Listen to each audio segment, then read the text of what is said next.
Hello everyone. Today we are going to deal with one of the cardiovascular condition, that is aneurysm. In aneurysm there is mainly breakage in the artery, or you can say due to any of the injury the arteries might get damaged and there is bleeding, or you can say leaking of the blood that makes a pouch like structure from the outer skin. So we'll see here in the definition. An aneurysm is a distension of an artery brought about by a weakening, destruction of the arterial wall. They are lined with intraluminal debris such as plaque and thrombi. Because of the high pressure in the arterial system, aneurysm can enlarge, producing complications by compressing surrounding structures. Like untreated, they may rupture, causing a fatal hemorrhage. So whenever there is any force in the arteries, or force in the blood flow, so it may cause a outbulging of the arteries that can be appearance as a pouch, and it can also happens when there is a breakage in those artery and there is a leakage of the blood. See here the types. There are mainly three types: saccular, fusiform and pseudo aneurysm. You can see the diagram. In saccular there is a pouch like structure that is hanging outside. Then in this fusiform there is a pressure created and so the arteries has bulged out. And in pseudo aneurysm there is no leak, there is a leakage since the artery has got break here, but the skin is intact. Then we'll see here in the classification. Aneurysm may be classified as follows: saccular distension of a vessel projecting from one side, that is saccular aneurysm. Then fusiform, distension of the whole artery has gone distended. Then dissecting hemorrhaging or intramural hematoma separating the middle layer of the aortic wall. In this, the inner layer of the artery has damage and so the blood is leaking, but the outer layer of the artery is intact, and that you can see a pouching out bulge, that is called pseudo aneurysm. Then we'll see here in the next slide. The aorta is the most common site of the aneurysm.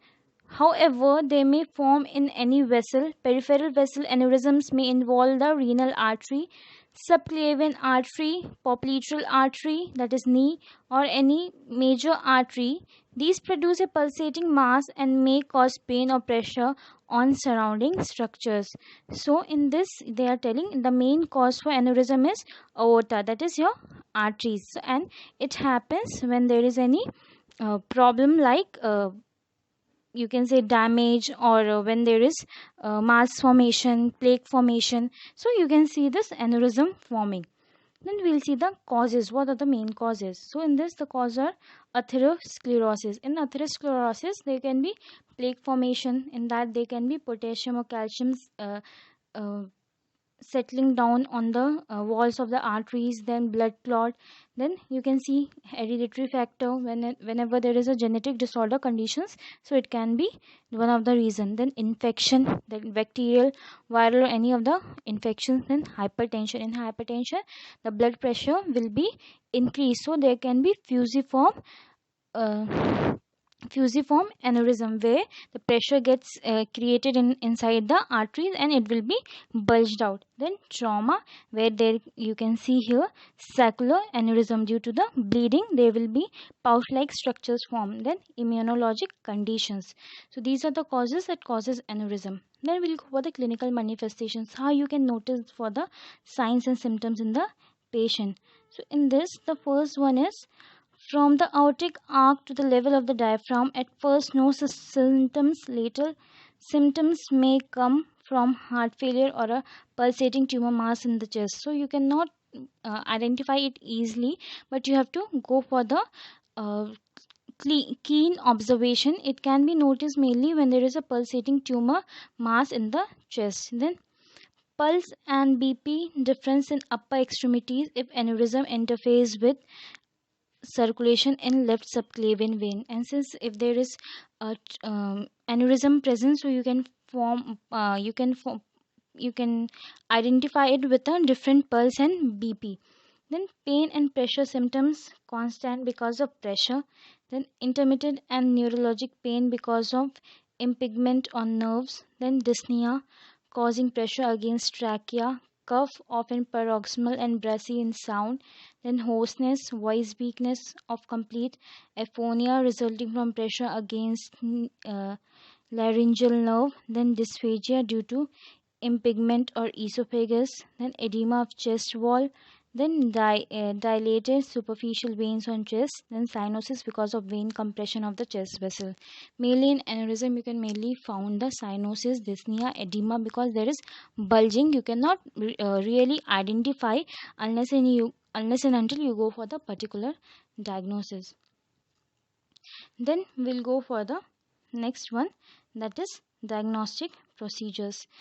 Then in diagnostic procedures, you will have the X-ray, CT scan, MRI, then spiral CT and arteriography. This will help you to confirm the diagnosis of the patient. Then we'll go for the management.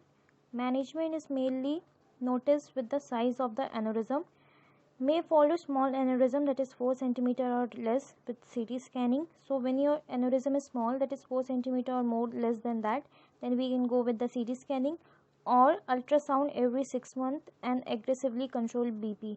Then other than that, you can go for the ultrasound every 6 months to know about the aneurysm size, and then except than that you can help the patient in controlling BP.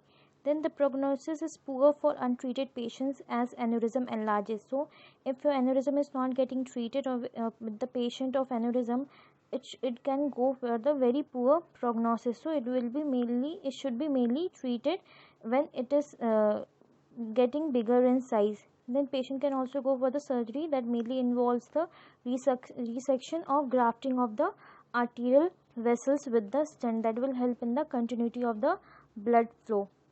So in the today's class we have seen about the aneurysm, that is a distension or destruction in the arterial wall that can be due to any of the reasons, that can be breakage in the arterial wall or leakage of the blood. Then you have seen 3 types, that is saccular, fusiform and pseudo aneurysm.